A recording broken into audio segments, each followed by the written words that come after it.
जगामध्ये कामाशिवाय पर्याय नाही. पण ही गोष्ट मला खूप उशिराने समजली, खूप उशीर. मला वाटते ही गोष्ट मी शाळेत होते ना, 7वी 8वी 9वी 10वी, तेव्हाच समजायला पाहिजे होती, पण नाही समजली. खूप उशीर झाला. मग आपण आता आपल्याला उशिराने समजली म्हणून आपण काय करू, आता जे विद्यार्थी आहेत की ज्यांना खूपच अभ्यास करू वाटत नाही, इच्छा नाही काम करण्याची किंवा अभ्यास चांगला करत नाहीत, अशा विद्यार्थ्यांना सांगूया आपण, जर तुम्ही आता चांगला अभ्यास नाही केला तर तुम्हाला कष्टाशिवाय फळ नाही. आणि ते कष्ट म्हणजे खूप करावं लागतं, खूप खूप खूप खूप खूप करावं लागतं. कष्ट इतकं असतं ना, बापरे.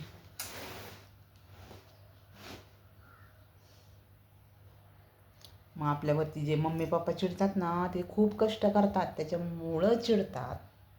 हे आपल्या लक्षात येत नाही. आपल्याला फक्त एवढंच लक्षात येते की आपले मम्मी पप्पा आपल्यावर चिडतात. पण का चिडतात? कारण त्यांनी लहानपणी योग्य डिसिजन घेतलेला नसतो. खूप मजा केलेली असते त्यांनी, खूप मजा केलेली असते. मी असेल आणि कोणी असेल आणि कोणी असेल आणि कोणी असेल, ज्यांनी केला असेल ते त्यांना आठवत असेल.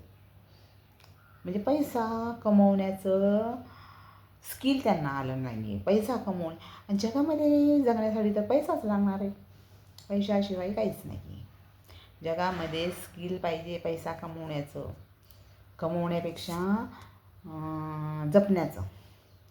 ज्यांना पैसा जपता येतो ना, तो माणूस कधीच मागे राहत नाही. मागे राहत नाही मीन्स त्याला कोणाकडूनही हात पसरावे लागत नाहीत. मला ह्याच्यासाठी पैसे हवेत द्या, त्याच्यासाठी पैसे हवेत द्या, मला हे आणायचे, मला ते आणायचे. उसनवार करणं, सतत उसनवार, ह्याच्याकडून उधारी घ्यायची, त्याच्याकडून उधारी घ्यायची. मग ही कशी सवय लागून जाते आपल्या शरीराला. ही सवय लागण्यापेक्षा कष्ट करायची सवय लावून घेऊया आपण. आता आपलं जाऊ द्या, आपण तर ओल्ड झालो आहे आता आपलं काही, आता आपण कष्ट करायचं आणि कष्ट करतच. पण आता आपली पुढची पिढी सुधारायला पाहिजे ना. त्यांना आपण सांगायला पाहिजे. कसे ते मातीचे गोळे असतात, मुलं ही मातीचे गोळे असल्यासारखे असतात. आता कसं आपण त्यांना जसं घडवून, भलं त्यांना आता कितीही राग आला आपण त्यांना सांगितलं तरी, राग आला तरी प्रेमाने सांगायलाच पाहिजे की असं वागा, तसं वागा, असे पैसे कमवा, असे पैसे कमवून परत थोडीशी बचत करा.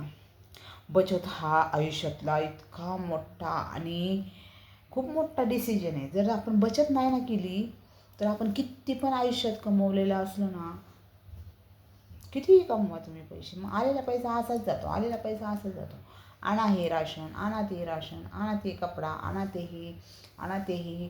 आज चप्पल नाही आहे कोणाला, आज ह्या मुलाला ड्रेस नाही आहे, आज त्या मुलीला फी भरायची आहे, आज त्या मुलीला पिकनिकला जायची. असे आपल्याला दर महिन्याला, दर आठवड्याला रोजचे काय येतात, प्रॉब्लेम येतात. आणि हेच प्रॉब्लेम सोडवता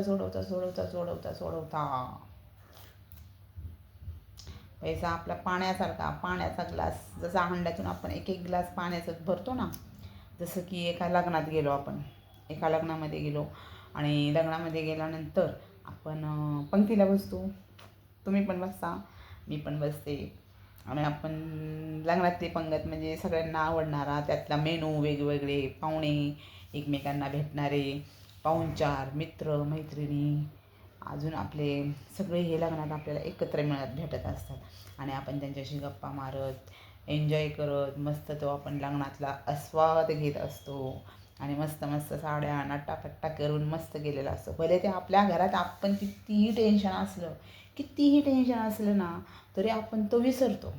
आणि आपण लग्नामध्ये इतकं फ्रेशपणा दाखवतो ना, की जसं काही आम्ही नाही का एकदम राजा महाराजांच्या घरात असल्यासारखं.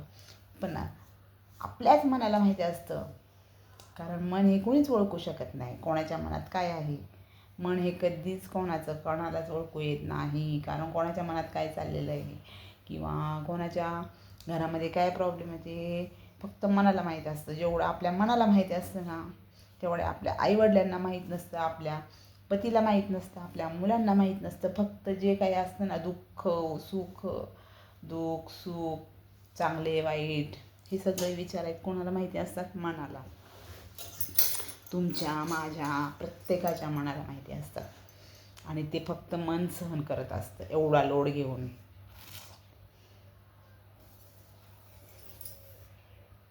ही जगण्याचं टेक्निक पण जगताना. आणि हां, तर काय मी सांगत होते तुम्हाला लग्नामधलं. आणि मग आपण लग्नामधली जी काही मजा करत असतो, एन्जॉय करत मस्त गुलाबजाम खात असतो, काय असेल तो मेनू खात असतो, ह्याला त्याला गप्पा मारत.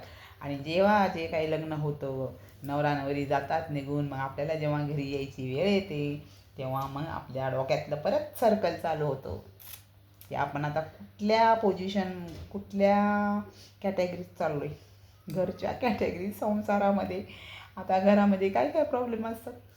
कोणाच्या घरात हे नसतं, कोणाच्या घरात ते नसतं, कोणाच्या मिस्टरांचं पेमेंट झालेलं नसतं वेळेवर, कोणाच्या फी भरलेली नसते. मग हे सगळे परत राजगडगे चालू होतात. फक्त त्या लग्नामध्ये आपण राजा महाराजासारखं जगलेलो असतो.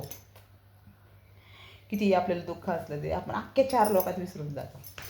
पण आपण जेव्हा घरी येतो ना, ते अजून दारातून चप्पल काढली की आपलं झालं चालू डोक्यात टेन्शन.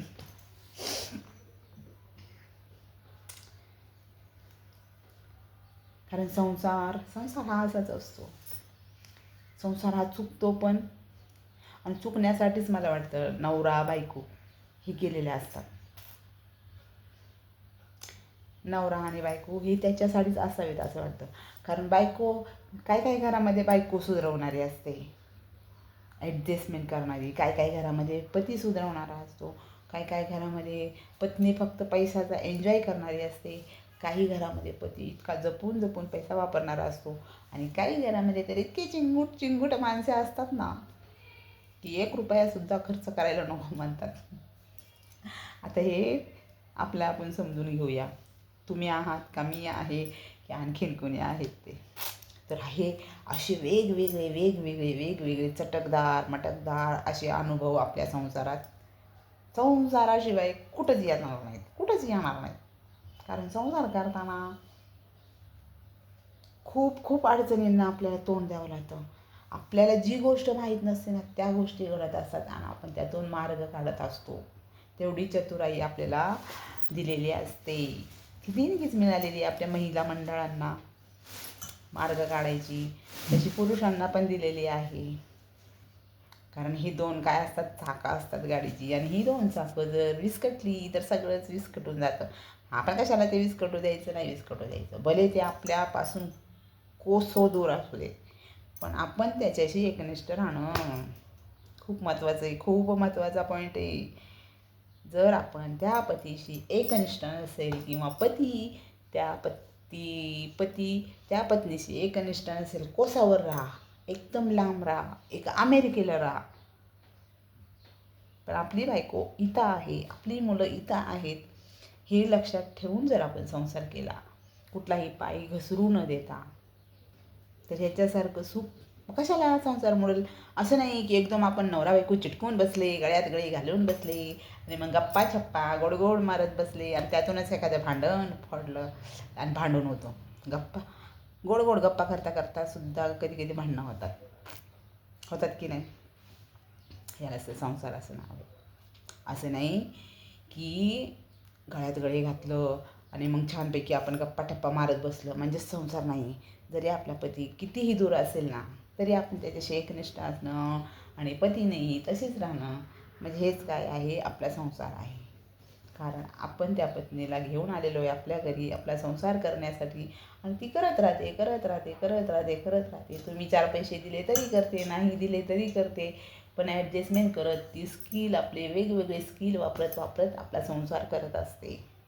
हे नवरदेवांनी विसरायला नाही पाहिजे.